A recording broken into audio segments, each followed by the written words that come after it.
Bien, dans cette nouvelle vidéo où on s'intéresse au fondement de deux théories très importantes en sciences qui sont la théorie de la relativité générale d'Albert Einstein et la physique quantique, on a déjà vu donc que la relativité favorisait une notion qu'on appelle l'éther. La mécanique quantique, elle, favorise la notion de ce qu'on appelle d'un vide rempli de vibrations virtuelles. Ce qui est intéressant, c'est que autant la théorie de la relativité, on l'attribue à un seul homme, Albert Einstein. C'est lui qui a quasiment tout fait. Après, ceux qui sont venus après lui ne sont que des gens qui ont exploité ces idées. Autant, comme vous le voyez, pour la physique quantique, on ne peut pas dire qu'il y a un créateur de la physique quantique, mais il y en a plutôt tout un ensemble de personnes. Alors,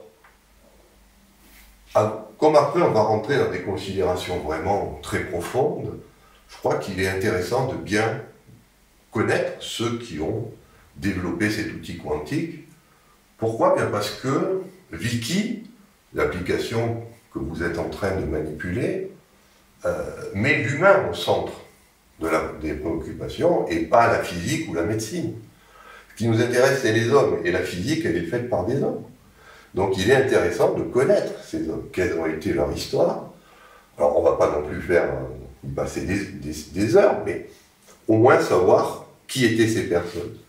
Alors, en 1925, c'est une première forme de théorie quantique qu'on appelle la mécanique des matrices. Elle a été initiée par un Allemand, Werner Heisenberg, et deux autres Allemands ont contribué à son développement, Pascal Jordan et Max Born, qui sont deux grands physiciens qui vont aider Heisenberg à formaliser sa théorie mathématique. Pourquoi? Parce qu'Heisenberg, quand il introduit les matrices, il n'a jamais eu de cours de maths.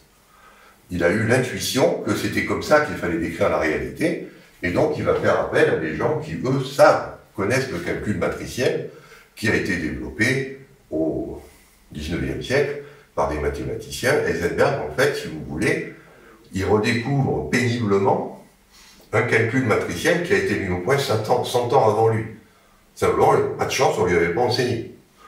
Par contre, ce n'est pas le cas de Pascal Jordan.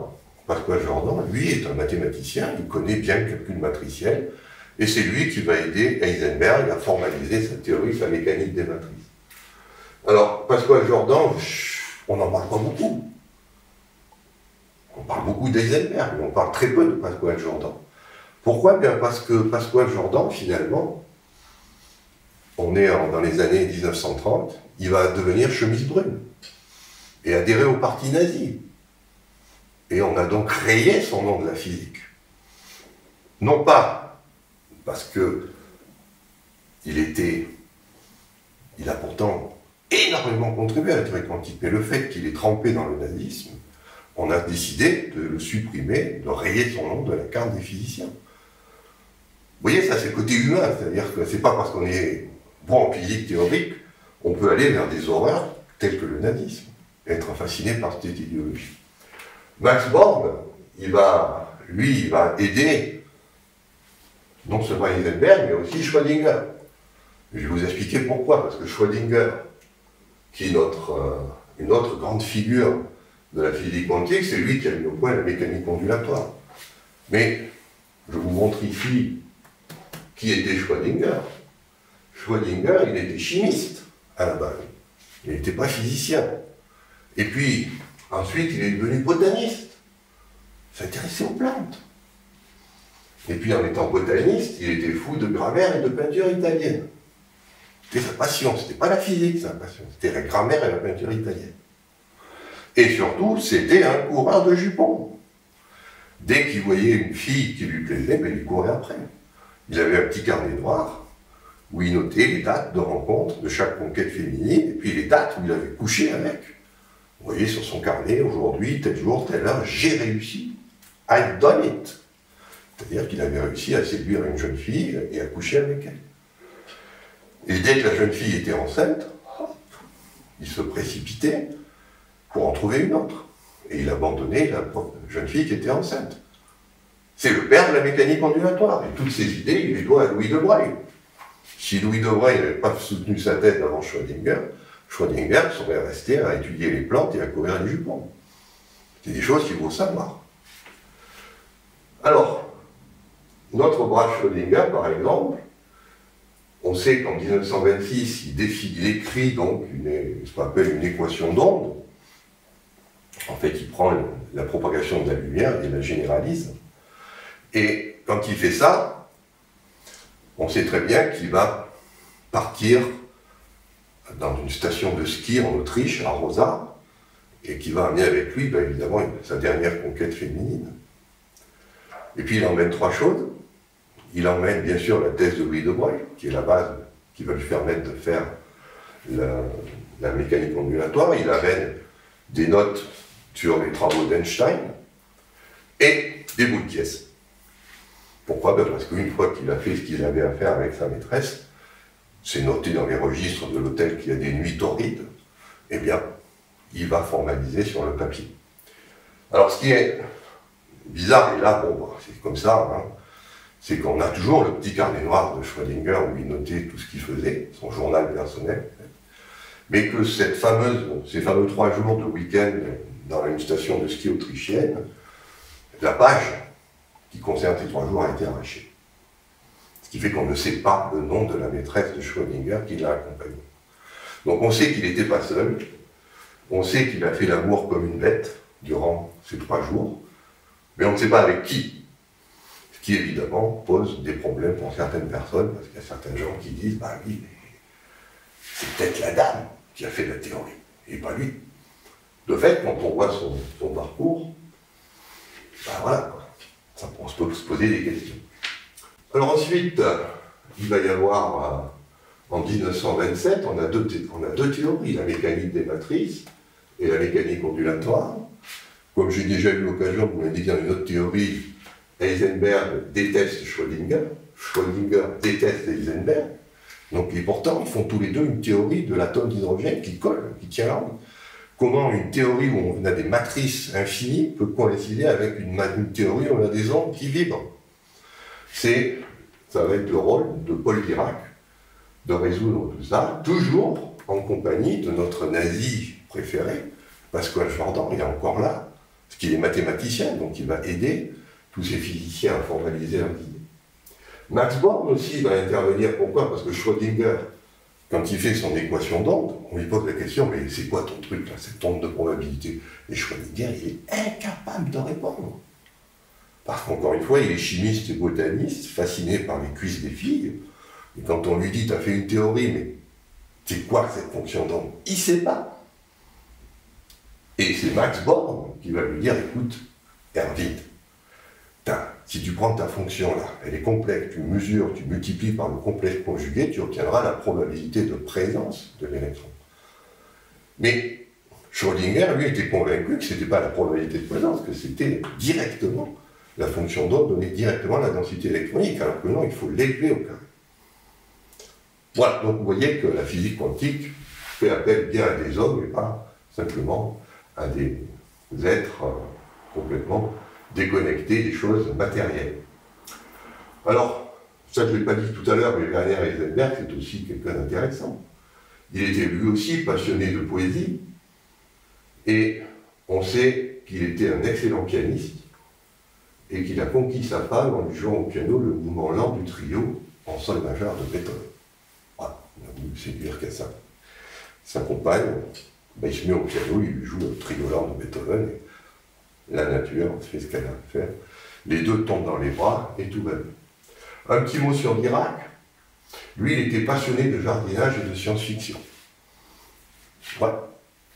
Et il présentait toujours sa femme comme étant la sœur d'Eugène Wigner. Parce que Eugène Wigner, c'était un grand mathématicien qui était spécialiste de théorie de relativité. Et Dirac était quelqu'un de vraiment très, très bizarre.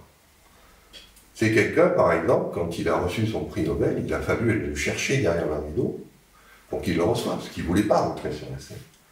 De même, on dit que Dirac ne connaissait que 2 vitesses quand il conduisait une voiture, la marche avant et la marche arrière. Il était incapable de passer les autres vitesses. il était en fait à la limite de ce qu'aujourd'hui on appelle un autiste. Mais un autiste génial, puisqu'il va faire la théorie des transformations qui réconcilie les deux frères ennemis de la mécanique quantique, qui étaient Schrödinger et Heisenberg. Le problème de tous ces braves gens, c'est qu'ils ne sont pas mathématiciens, ou du moins ce sont des mathématiciens qui sont quand même très orientés vers la physique. Il va y avoir des vrais mathématiciens qui vont prendre le problème à bras le corps pour faire une théorie rigoureuse. Ça se fait en 1932. C'est d'abord le grand mathématicien David Hilbert. C'est pour ça qu'aujourd'hui on dit que la physique quantique utilise l'espace de Hilbert, et un autre grand mathématicien qui s'appelle John von Neumann, que vous connaissez probablement si vous avez vu le film de Stanley Kubrick, Dr Folamour. C'est le personnage qui joue Dr Folamour, qui est magistralement joué par Peter Sellers. Et ben, quand il prend, il fait comme ça, et qui se retient, il singe en fait John von Neumann, qui était le père qui est aussi le père de la théorie le père du calcul informatique. C'est lui qui va créer le premier ordinateur pour calculer comment faire exploser une bombe et qu'elle fasse le maximum de dégâts. Après la Seconde Guerre mondiale, John von Neumann va aussi être la personne qui va défendre l'équilibre de la terreur, c'est-à-dire qu'il va dire, si les Russes s'arment, il faut avoir des armes encore plus fortes qu'eux. Et bien sûr, ils auront des armes qui sont plus fortes que nous, mais à la fin, on aura des armes qui seront tellement destructrices que personne ne les utilisera. C'était sa théorie. Et en fait, il a eu raison, hein. Il y a eu cette escalade après la Seconde Guerre mondiale, et finalement, on n'a jamais appuyé sur le petit bouton, parce que chacun des deux partis appliquait la théorie des jeux de John von Neumann, qui disait que si j'appuie, bien sûr, je vais détruire l'adversaire, mais je vais aussi détruire mon pays. Et donc, finalement, ça se neutralise, et effectivement, ça ne s'est pas fait comme ça. Dernière figure qui va encore généraliser la mécanique quantique, et tout ça, ce sont des gens qui travaillent en première quantification. Pour la seconde quantification, dont on a beaucoup parlé, c'est ce physicien, Richard Feynman, qui va la mettre au point. Donc il va marier relativité restreinte et mécanique quantique, dans ce qu'on appelle l'électrodynamique quantique, et il va inventer les fameux diagrammes de Feynman. Là encore, un personnage haut en couleur, Richard Feynman. Il va participer à ce qu'on appelle le projet Manhattan, qui a pour but donc de fabriquer une bombe atomique. Et à l'époque, il est tout jeune, il ne rêve que d'une chose, c'est de percer des coffres forts. Il s'amusait à ouvrir les coffres et à les refermer. Et on sait très bien que, vous savez, les Américains ne plaisantaient pas avec les plans de la bombe atomique. Donc ce qu'avait fait Feynman, c'est qu'il avait crocheté le coffre, il avait sorti les pieds, les papiers, il les avait cachés sous son lit, et il a refermé le coffre. Imaginez la tête des militaires américains le matin quand ils ouvrent le coffre qui est vide. Branle-bas de combat dans la truc. Feynman, lui, se marre parce qu'il sait qui a pris les papiers, c'est lui. Puis le soir, il les remet, ce qui fait que le lendemain, on retrouve les papiers dans le coffre. Voilà un petit peu le personnage. Et c'était aussi quelqu'un qui testait. C'est-à-dire un jour, il se pose la question, un physicien lui pose la question, si je fais le poirier et que je fais pipi, est-ce que le jet va être parabolique? Eh bien, il y a des tas de théoriciens dans le projet Manhattan qui se mettent à calculer les équations du mouvement pour savoir quelle sera la trajectoire du jet d'urine. Que fait Feynman? Ben, il fait le poirier, il pisse. Bon, il dit voilà, vous avez le résultat. Non, il n'y a pas besoin de faire les calculs. Voilà, donc, tout ça, c'est derrière cette physique quantique, il y a des gens qui sont des fois autistes, des fois des coureurs de jupons, qui sont des grands musiciens. Ne croyez pas que la physique quantique, c'est simplement des mathématiciens et des gens qui sont complètement déconnectés de la réalité. On a des gens qui se sont vraiment donnés à fond dans cette théorie. Et comme vous le voyez ici, c'est la date où on peut vraiment affirmer que la mécanique quantique a été formalisée et avec un formalisme cohérent, aussi cohérent que celui de la relativité d'Einstein, c'est 1932, grâce aux travaux de Hilbert et de von Neumann. Voilà, dans une autre vidéo, je vous montrerai, on terminera un petit peu ce parcours historique avant d'attaquer le gros morceau qui est l'éther et le vide.